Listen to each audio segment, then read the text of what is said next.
Leadership isn't a sprint, it's a marathon.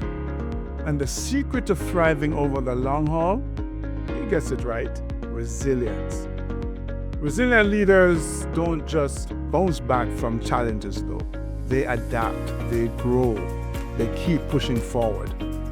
Here's how I believe you can build resilience for leadership longevity. 1, think progress, not perfection. Focus on improving daily, not achieving flawless results.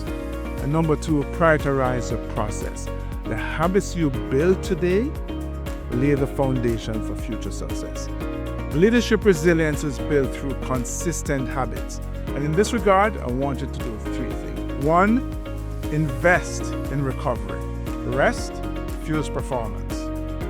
Number 2, stay curious.